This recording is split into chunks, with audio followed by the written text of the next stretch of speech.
Do you know what the amazing thing is about the theatrical arts? It's that there are so many other forms of art that are combined. They're interwoven in these movies, in theater, all in one place. And that's why today we wanted to celebrate the Christian artist, Andrew Peterson. He is the author of the Wingfeather saga. It's a series of books. He's also a singer-songwriter. But these series of books, my family and I just started reading, and they have been turned into this animated series that he's been still very much a part of creating. He didn't just sell off the rights. And so it's this amazing creation that he and this other team of people have made. And we got the opportunity recently to go to the world premiere of this animated series in Nashville, and we wanted to share it with you all.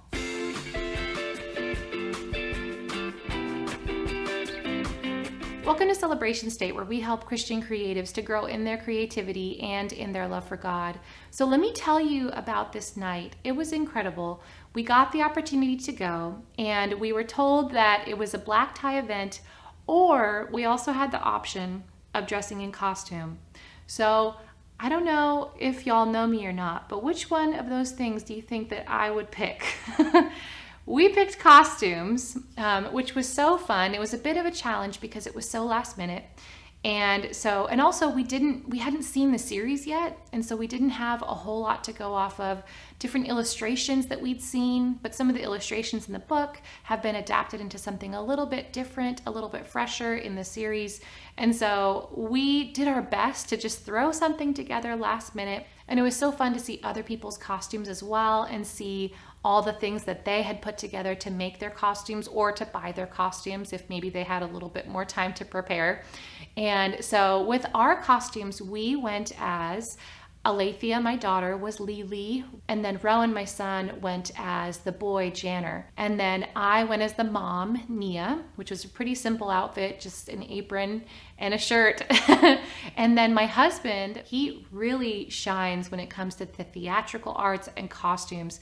And so he went all in with this amazing villain, this lizard man. It's called a Fang from the books. He went as the character Slarb, and his costume was amazing, y'all. It was so amazing that people thought that he worked there, and people kept on asking if they could take his picture. And so it was so funny because he just went with it. It was amazing. He was such a good sport. And let me tell you about all of the things that went into planning this night. They had this event set up like the Dragon Day Festival, which is from book one. They had these little, it was like a marketplace set up. The designs were just so fun, and it made you feel like you were a part of the world. And someone had to think up all of this stuff. They even had this little floating dragon sort of kite that is actually also in the animated series. And so that was super fun to have that consistency. But there were such fun textures and fabrics and items that just drew you into that world and made you feel like you were a part of it for that night. So let me tell you all about the food that they had there. They had food that echoed different foods that were from the books. So they had these blueberry balls. They had these things that were supposed to be maggot loaves, which I am told were actually chocolate and peanuts and things like that. I was a little too intimidated to try it. But they also had popcorn that was so fun. It had the Wingfeather label on it and water bottles. And it was just this fun, such a fun night. So after we were walking around, the kids were playing, we got all kinds of pictures. Then we went in and sat down in this gorgeous, enormous theater with this beautiful ceiling and balconies. And we got to see this behind the scenes story of how it was made. And then after that, I wasn't expecting this, but the band that had helped to make the score for the movie and also who co-wrote the song that was based on the song that Andrew Peterson had written into the books without music, this band, we actually got to hear them perform.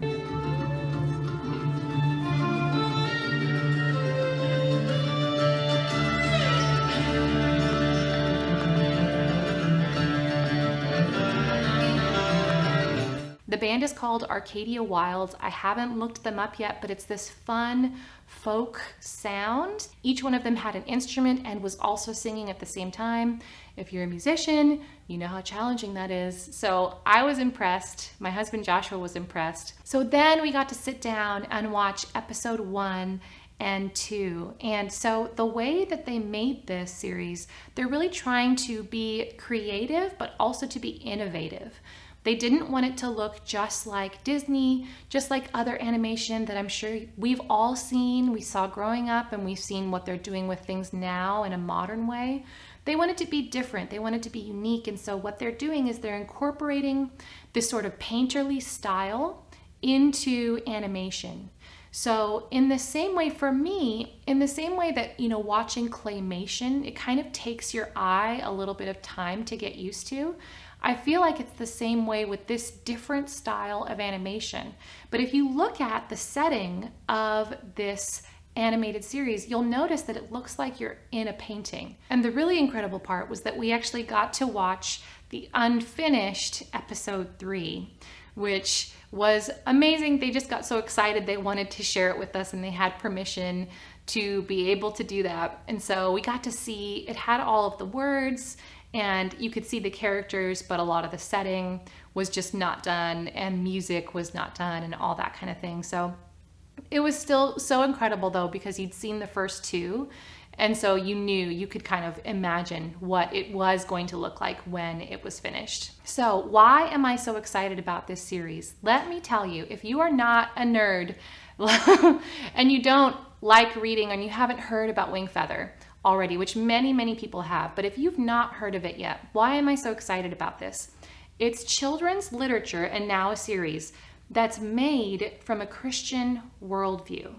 Now, much like Narnia and much like Lord of the Rings, you won't necessarily hear them saying the word Jesus, but they're referring to, it's a monotheistic with a Christian worldview. Okay, so it's not just one God, but it's this Christian worldview within that world.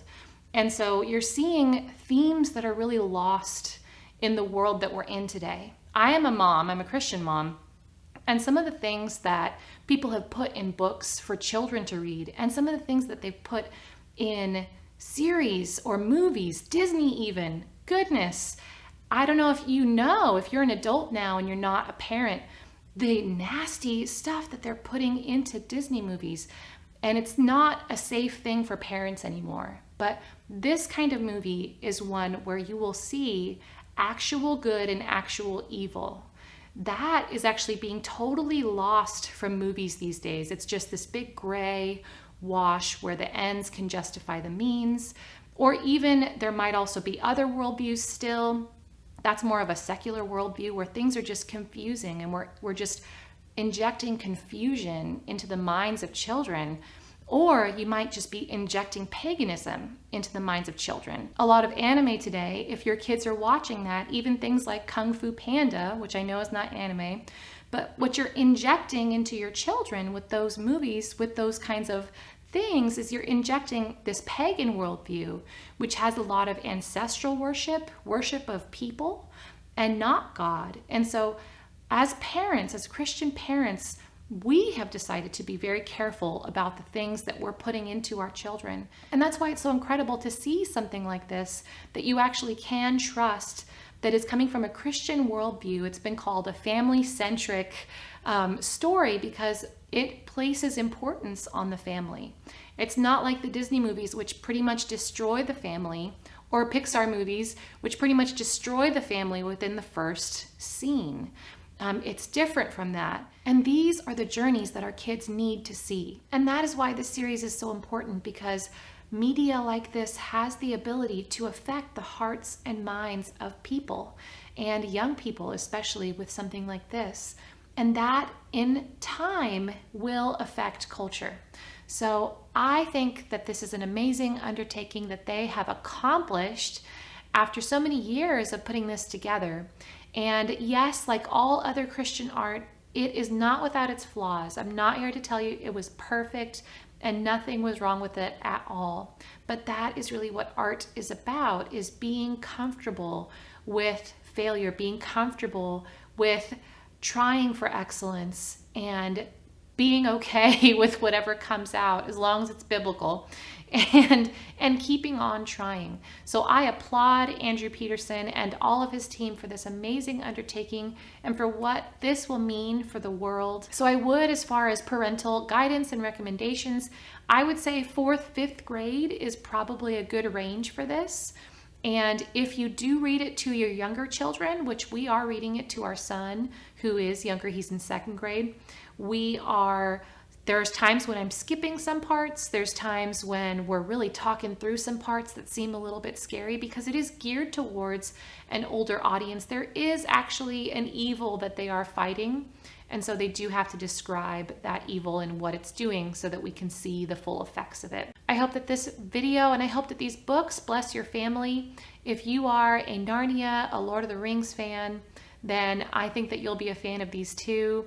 It's a little bit more funny and sarcastic than those, and it has more grit than like a Hobbit, but it's kind of a little bit less sophisticated than like a Lord of the Rings. So it's in that younger range, which is perfect for our family and so many other families. I'm going to be linking in the description to things that can help you find out more information if you wanted to either buy books or find out more about what's going on with Wingfeather.